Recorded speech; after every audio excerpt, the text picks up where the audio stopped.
गौरी पुत्र गणेश भगवान की जय। विष्णु प्रिय लक्ष्मी माता की जय। नमस्कार दोस्तों, राधे राधे। आज मैं आप सबको सुनाने जा रही हूँ धन वैभव लक्ष्मी माता की कथा। तो आप सबसे निवेदन है, कृपया प्रसन्न चित्त मन से इस कथा को पूरी श्रवण करें। तो चलिए कथा की ओर चलते हैं। कथा के अनुसार एक समय की बात है। किसी शहर में कई लोग रहते थे। सभी अपने अपने कामों में व्यस्त थे। किसी को किसी से कोई मतलब नहीं था। भजन कीर्तन, भक्ति भाव, दया माया, परोपकार जैसे संस्कारों का अभाव हो चुका था। शहर में बुराइयां बढ़ गई थीं। शराब, जुआ, रेस, भय विचार, चोरी डकैती आदि बहुत से गुनाह शहर में होने लगे थे। इन लोगों के बीच में कुछ लोग अच्छे भी रहते थे। इनमें से शीला नाम की एक स्त्री, जो धार्मिक, प्राकृतिक और संतोष स्वभाव रखने वाली महिला थी। उनका पति भी विवेकी और सुशील था। शीला और उसका पति कभी किसी की बुराई नहीं करते थे और भगवान का भजन करने में अच्छी तरह समय व्यतीत कर रहे थे। शहर के लोग उनकी गृहस्थी की सराहना करते थे। देखते ही देखते समय बदल गया। शीला के पति की अच्छी संगति बुरी संगति में बदल गई। अब वह जल्द से जल्द करोड़पति बनने का ख्वाब देखने लगा। इसलिए वह गलत रास्ते पर चल पड़ा और फलस्वरूप उसकी हालत भिखारी जैसी हो गई। शराब, जुआ, रेस, चरस, गांजा आदि बुरी आदतों में शीला का पति भी फंस गया। दोस्तों के साथ उसे भी शराब की लत लग गई। इस प्रकार उसने अपना समय सब कुछ जुआ में गंवा दिया। शीला इस बात से बेहद चिंतित रहने लगी, लेकिन उसे भगवान पर भरोसा था।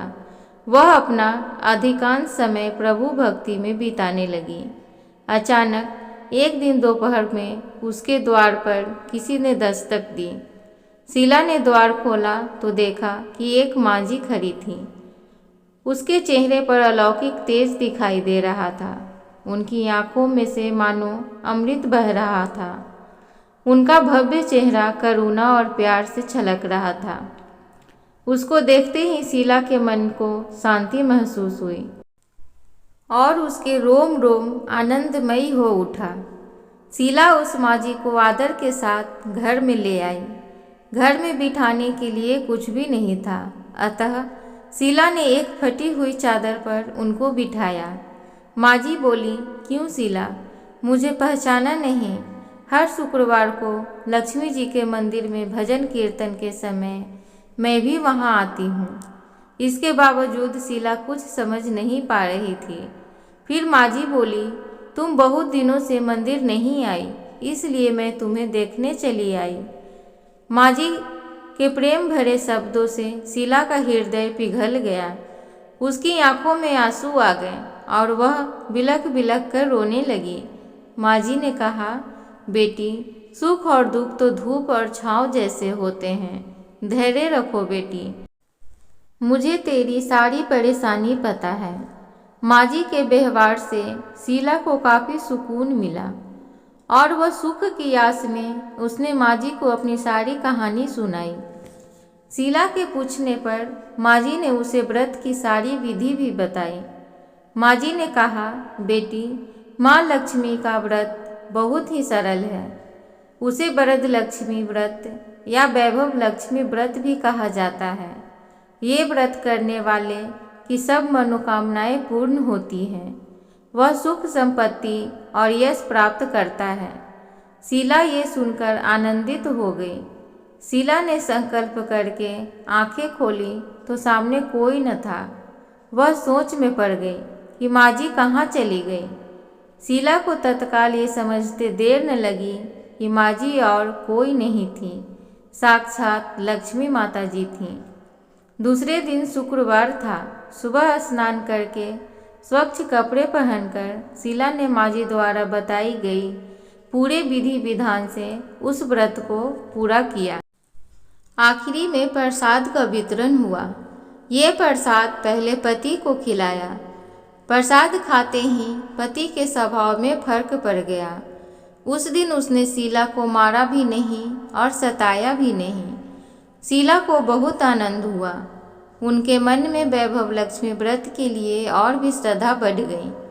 शीला ने पूर्ण श्रद्धा भक्ति से 21 शुक्रवार तक वैभव लक्ष्मी व्रत किया।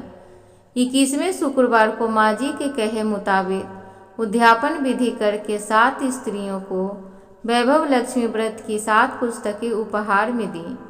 फिर माता जी के धन लक्ष्मी स्वरूप की छवि को वंदन करके भाव से मन की ही मन प्रार्थना करने लगी। हे माँ लक्ष्मी, मैंने आपका वैभव लक्ष्मी व्रत करने के लिए मन्नत मानी थी, वह व्रत आज पूर्ण किया। हे माँ, मेरे हर विपत्ति दूर करो, हमारा सबका कल्याण करो।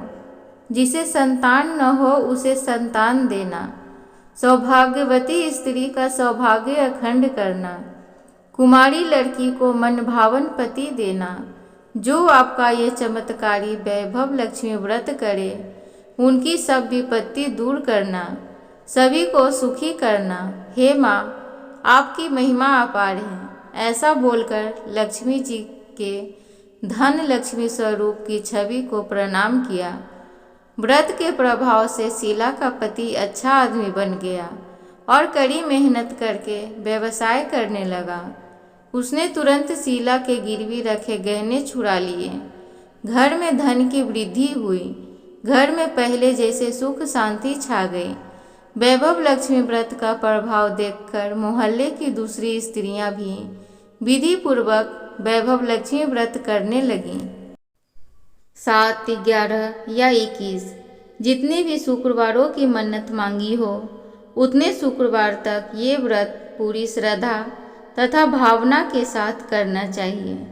आखिरी शुक्रवार को इसका शास्त्रीय विधि के अनुसार उद्यापन करना चाहिए। आखिरी शुक्रवार को प्रसाद के लिए खीर बनानी चाहिए। जिस प्रकार हर शुक्रवार को हम पूजा करते हैं, ठीक वैसे ही करना चाहिए। पूजा करने के बाद माँ के सामने एक नारियल फोड़ें। फिर कम से कम 7 कुमारी कन्याओं या सौभाग्यशाली स्त्रियों को कुमकुम का तिलक लगाकर माँ वैभव लक्ष्मी व्रत कथा की पुस्तक की एक प्रति उपहार में दें और खीर का प्रसाद दें। इसके बाद माँ लक्ष्मी को श्रद्धा सहित प्रणाम करें। फिर माँ के धन लक्ष्मी स्वरूप की छवि की वंदना करके भाव से मन ही मन प्रार्थना करें। हे माँ लक्ष्मी, मैंने आपका वैभव लक्ष्मी व्रत करने की मन्नत मानी थी, वह व्रत आज पूर्ण किया है। हे माँ, हमारी जो भी मनोकामना है उसे बोलें और मनोकामना को पूर्ण करें। हमारी हर विपत्ति दूर करो माँ, हमारा सबका कल्याण करो। जिसे संतान न हो उसे संतान देना माँ, सौभाग्यवती स्त्री का सौभाग्य अखंड रखना माँ, कुमारी कन्याओं को मन भावन पति देना। जो आपका ये चमत्कारी वैभव लक्ष्मी व्रत करे उनकी सब विपत्ति दूर करना माँ, सभी को सुखी रखना। हे माँ, आपकी महिमा अपरंपार है, आपकी जय हो। ऐसा बोलकर माँ लक्ष्मी के धन लक्ष्मी स्वरूप की छवि को प्रणाम करें। तो श्रोतागण, ये धन वैभव लक्ष्मी माता की कथा है। उम्मीद है आप सबको अच्छी लगी होगी। तो कृपया करके इस चैनल को सब्सक्राइब करें, वीडियो को लाइक करें, कमेंट बॉक्स में जय माँ लक्ष्मी जरूर लिखें। धन्यवाद।